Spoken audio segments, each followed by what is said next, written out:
জেরুজালেমে গতকাল সোমবার কট্টর ডানপন্থী ইসরায়েলিরা পবিত্র আল আকসা মসজিদের প্রাঙ্গণ ও জাতিসংঘের ফিলিস্তিনি শরণার্থী বিষয়ক সংস্থা UNRWA এর কার্যালয়ে আগ্রাসী মনোভাব নিয়ে ঢুকে পড়েন। জেরুজালেম দিবস উপলক্ষে আয়োজিত মিছিল থেকে এই ঘটনা ঘটে। এ সময় সেখানকার ফিলিস্তিনিদের ওপর হামলা চালানো হয়। আর এই ঘটনার রেশে ক্ষোভে জ্বলছে মুসলিম বিশ্ব।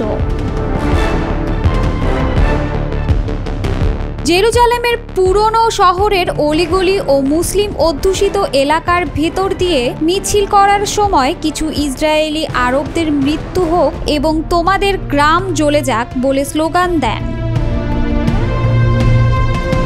এই ঈদে জামা জুতো অ্যাক্সেসরিজের ডিসকাউন্ট। 1967 সালে ইসরায়েল পূর্ব জেরুজালেম দখল করে।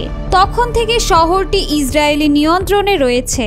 প্রতি বছর ইসরায়েলে 26 মে জেরুজালেম দিবস হিসেবে উদযাপন করা হয়, যা একটি বার্ষিক ছুটির দিন।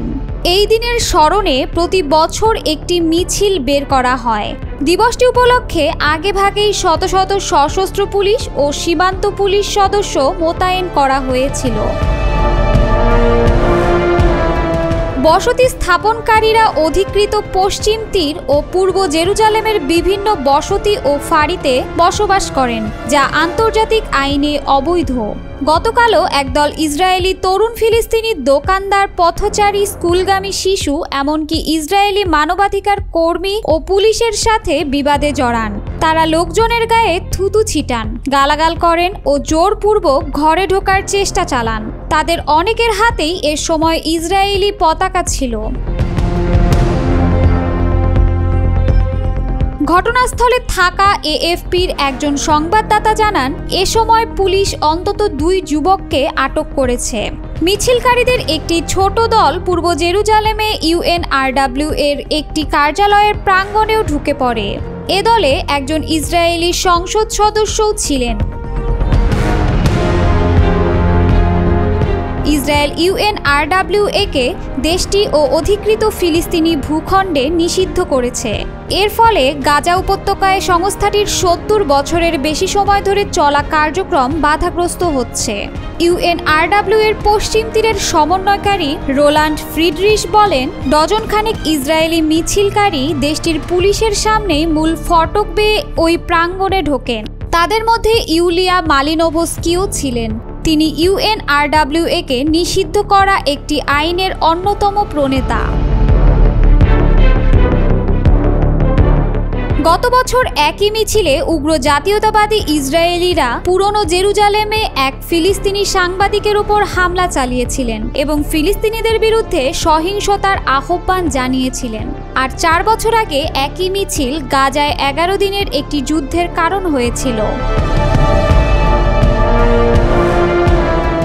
গতকাল সকালে ইসরায়েলের চরম ডানপন্থী জাতীয় নিরাপত্তা বিষয়ক মন্ত্রী ইতামার বেন গভির ও অন্যান্য রাজনীতিবিদ সহ 2000-এর বেশি ইসরায়েলি পবিত্র আল আকসা মসজিদ প্রাঙ্গণ ও আশেপাশের এলাকায় আগ্রাসীভাবে ঢুকে পড়ে। বেন গভির তার এক্স অ্যাকাউন্টে আল আকসা প্রাঙ্গণ থেকে একটি ভিডিও প্রকাশ করেন।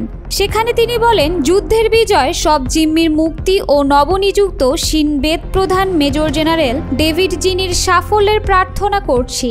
এর আগেও সশস্ত্র পুলিশের সহায়তায় বেন গভির আল আকসা প্রাঙ্গণে উস্কানিমূলক কর্মকাণ্ড চালিয়েছিলেন।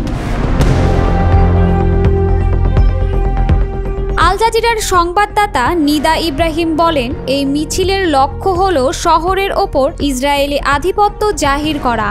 তিনি বলেন, বিভিন্ন ভিডিওতে দেখা যায় জেরুজালেমের পুরনো শহরের ভেতরে ইসরায়েলি নাগরিকেরা ফিলিস্তিনিদের দোকানে হামলা চালাচ্ছেন এবং তাদের দিকে বিভিন্ন বস্তু ছুঁড়ে মারছেন।